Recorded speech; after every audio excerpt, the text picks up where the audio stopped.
코로나19 중앙재난안전대책본부 1차장 박능우 보건복지부 장관입니다.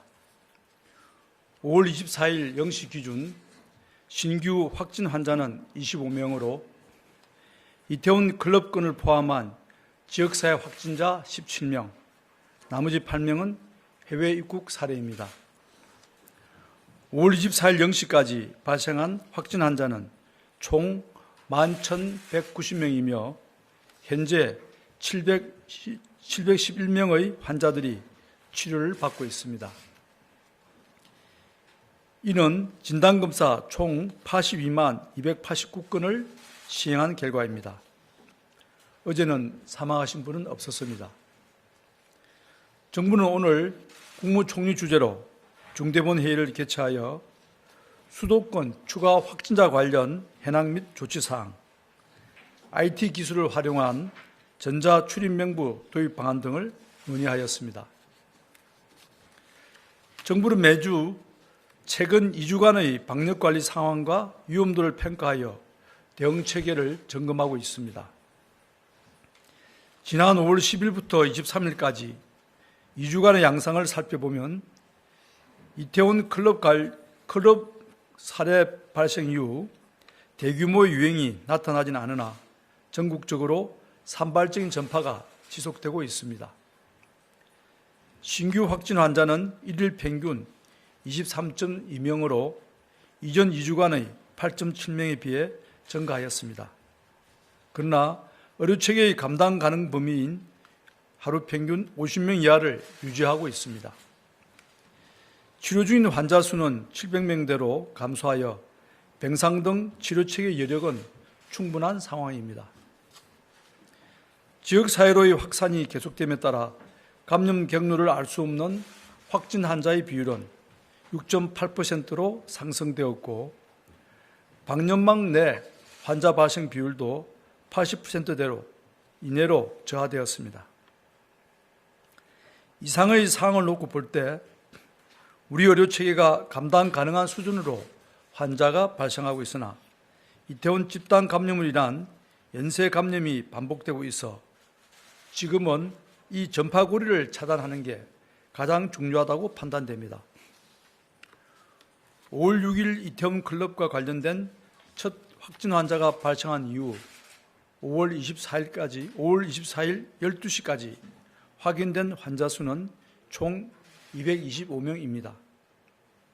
이 중 이태원 관련 환자가 96명, 이 환자들로 인한 추가 전파가 129명입니다. 클럽을 직접 방문한 경우보다 방문자들을 통한 지역사회 전파가 더 많은 부분을 차지하고 있습니다. 방역당국은 이러한 지역사회 전파를 신속하게 통제하기 위해 확진 환자의 접촉자를 빠르게 추적하며 광범위한 진단검사를 실시하고 있습니다. 다만 이태원 클럽 사례는 여러 곳의 다양한 시설들이 연관되어 있어 역학조사의 속도가 확산 추이를 따라잡지 못할 우려가 있습니다. 서울 서초구 악바리 2호점, 경기 부천시 라운파티하우스 등 확진 환자가 다녀간 다중이용시설과 시간대를 보도자료를 통해 공개하였습니다. 이 시간대에 해당 시설을 이용한 국민들께서는 증상의 유무와 상관없이 가까운 선별진료소를 찾아 검사를 받아주실 것을 당부드립니다.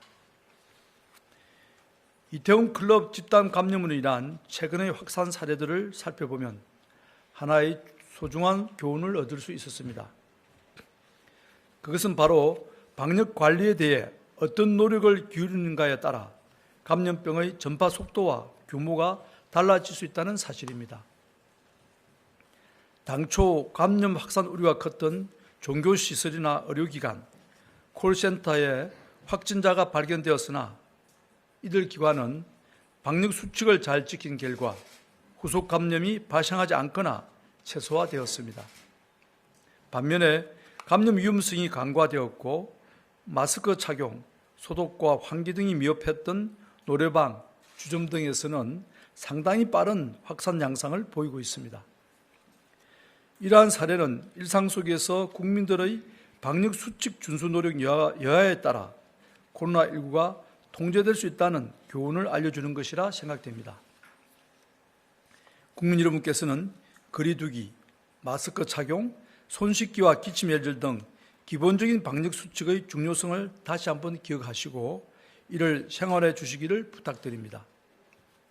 정부도 방역 관리망이 잘 작동될 수 있도록 시설의 세부 유형과 특성을 고려한 세심한 관리 체계를 마련해 나가겠습니다. 이러한 노력의 일환으로 정부는 IT 기술을 활용한 전자출입명부 도입을 준비하고 있습니다. 이번 이태원 클럽 조사 과정에서 출입자 명부에 허위로 기재한 이용자가 많아 역학조사 수행에 상당한 어려움을 겪었습니다. 이로 인해 신속하게 접촉자를 파악하여 격리시키는 후속 조치가 늦어졌고 그 사이 추가적인 전파가 계속 이어졌습니다. 정부는 정확한 출입자 명단을 확보하여 신속한 방역관리망을 작동시키기 위해 QR코드를 활용한 전자출입명부를 도입하기로 하였습니다. 상세한 사항은 보도자료를 참고해 주시기 바랍니다. 역학조사에 필요한 최소한의 개인정보만 암호화하여 수집하고 정보 수집 주체도 분리하여 개인정보를 철저히 보호할 것입니다. 정보 보호를 위해 개인정보와 방문 기록을 분리하여 개인정보는 QR코드를 생성한 회사에, 방문 기록은 사회보장정보원에 보관할 것입니다. 방역당국의 역학조사에 필요한 경우에만 두 정보가 합쳐지며 개인을 식별할 수 있게 되고 신속한 추적 조치가 이루어지게 됩니다. 또한 역학조사에 필요한 4주 뒤에는 관련 정보가 자동 파기되도록 할 것입니다. 클럽, 헌팅 포차, 노래 연습장 등 고위험 시설에 대하여는 전자출입 명부 작성을 의무화하여 적용하고 이외의 시설에서는 자율적으로 사용할 수 있도록 지원할 예정입니다. 또한 이러한 조치는 감염병 위기 단계가 심각과 경계 단계일 때만 한시적으로 시행할 계획입니다. 시범 운영을 거쳐 6월 내에 본격적으로 활용될 수 있도록 준비할 예정입니다. 앞으로 전자출입 명부 도입을 통해 방역 조치가 더욱 정확하고 신속하게 이루어지고 더불어 시설 관리자의 명부 관리와 개인정보 유출에 대한 부담도 줄어들 것으로 기대합니다. 정부는 감염 확산 우려가 있는 다중이용시설에 대한 현장 점검도 강화하고 있습니다. 감염 우려가 높은 유흥시설, 코인 노래방 등에 대한 중앙 합동 점검을 실시하여 기본적인 방역 수칙이 잘 지켜지지 않고 있는 사실을 확인하고 조치를 취했습니다. 어제 유흥시설 8,100여 개에 대한 심야시간 특별 점검도 실시하여 6,400개 업소가 영업을 중단한 것을 확인하였습니다. 영업 중인 1,700개 업소에 대해서는 발열 체크 미흡, 마스크 미착용 등 8건의 행정지도를 실시하였습니다.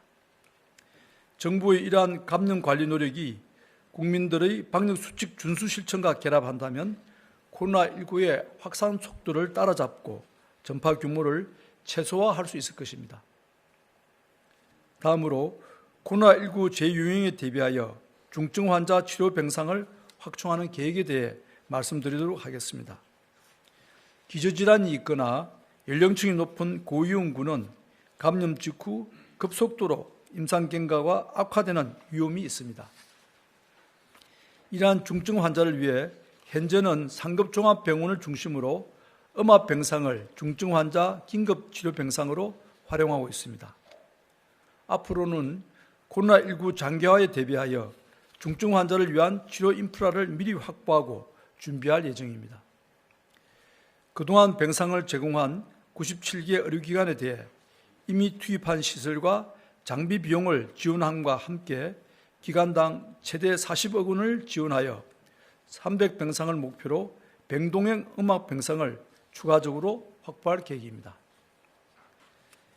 이 병상은 평상시에는 일반 병상으로 운영 가능하나 필요시에는 감염병 대응을 위한 전문 치료 병상으로 신속하게 전환하여 사용될 것입니다. 각 지역의 역량 있는 의료기관이 이 사업에 참여해 주시기를 부탁드립니다. 정부는 앞으로도 중증 환자의 적정 치료를 위해 인프라 확충과 진료 역량 강화를 지원하기 위해 최선의 노력을 기울이겠습니다. 다음으로 장기 체류 외국인의 출입국 관리 강화 방안에 대하여 말씀드리겠습니다. 코로나19 상황 발생 이후 해외 입국자 수는 상당히 감소하였습니다. 3월 1일부터 5월 20일까지 약 55만 명이 국내에 입국하였습니다. 전년 동기간에는 약 1천만 명이 입국한 것에 비교할 때 큰 폭으로 감소한 결과입니다. 다만 최근 장기 체류 외국인이 해외로 출국하였다가 코로나19에 감염된 후 재입국하는 사례들이 확인되고 있어 이들의 출입국 관리를 강화할 필요성이 제기되어 왔습니다. 이에 따라 정부는 6월 1일부터 등록 외국인 재입국 허가제와 재입국자 진단서 소지 의무화를 시행할 계획입니다. 이를 통해 불필요한 출입국 수요를 억제하고 확진 환자의 신규 유입을 최소화하고자 합니다. 앞으로는 장기 체류 외국인도 출국 전 재입국 허가를 받고 출국해야 하며 현지 출발일 전 48시간 이내 정상 여부를 진단받아 진단서를 제시하는 경우에만 입국이 가능합니다. 정부는 앞으로도 해외 유입 사례가 지역사회 감염으로 확산되지 않도록 입국 시 검역을 철저히 하고 격리자에 대한 관리 체계도 합리적으로 마련해 나가겠습니다.